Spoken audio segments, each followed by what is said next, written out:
Now all of you have done Vakyartha Sadas for last so many days. What is consciousness? What is all-pervasiveness? What is without coming and going? What is muscleless, woundless? All this you would have done. At one point, you will feel stuck. It's natural. At that moment, if you decide, it's okay, but I'll continue to dig, you are living enlightenment. At that moment, you think, whatever I learnt with that, let me make whatever I need in my life. Like material comforts or luxury, name and fame, it's enough. Who knows more than what I did? Leave it. Then that is avidya. When you are contemplating all this, you can see many of the qualities of consciousness is already permeating your life in a smaller scale. You can never be without consciousness. In a smaller scale, all that will be permeating your life. But when you contemplate deeper and deeper, it will start permeating in the higher and higher scales. More and more pure consciousness will start reflecting in your brain, in your system.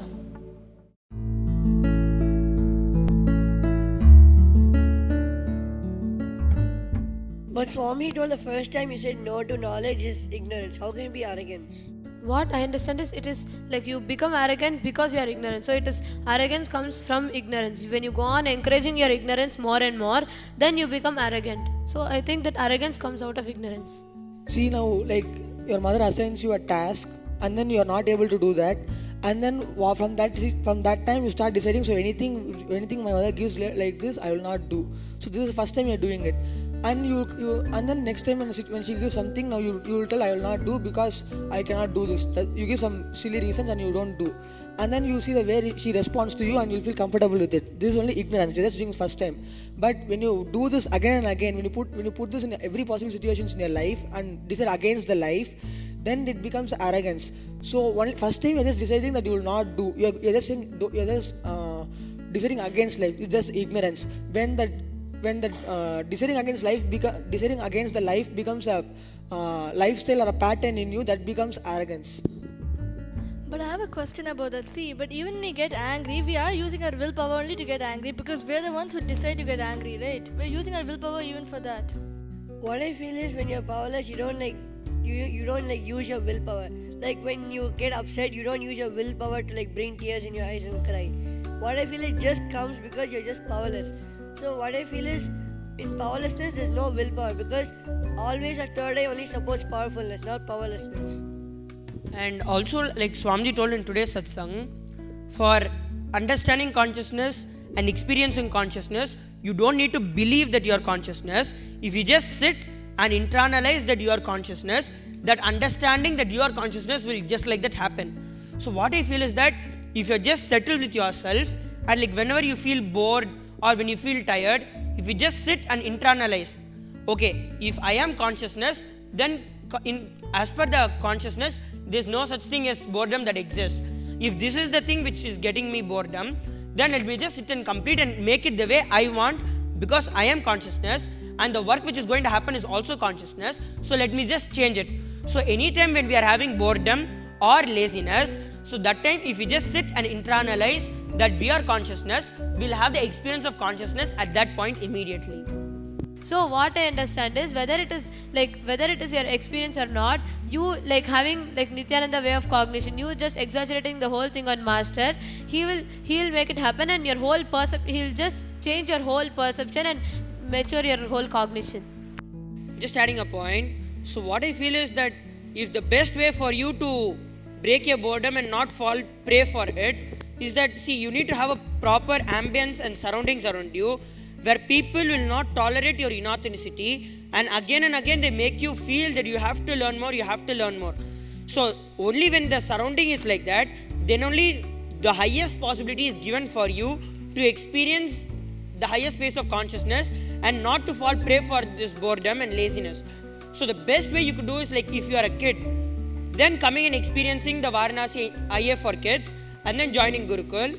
If you are an adult, then having a glimpse of this experience in the Varanasi IA and then becoming part of the Sangha and taking up either becoming a part of the Ananda Yogam or doing something like that will constantly give you that feeling where your boredom is not encouraged and action is what is encouraged. Creation is encouraged. So best way I feel you can break your boredom and not fall prey to this is attending the Varanasi IA and becoming part of the Sangha. What you eat, what you do, what you speak, what you think, what you practice, everything be aligned to this one. How to reflect highest concept of consciousness in your brain. How to catch the most subtlest definition of consciousness in your brain by Upanishads. Actually, in the Shivoham process, that's all I do. Just connecting with your brain and making it grow subtler and subtler and subtler. The subtle grooves start developing.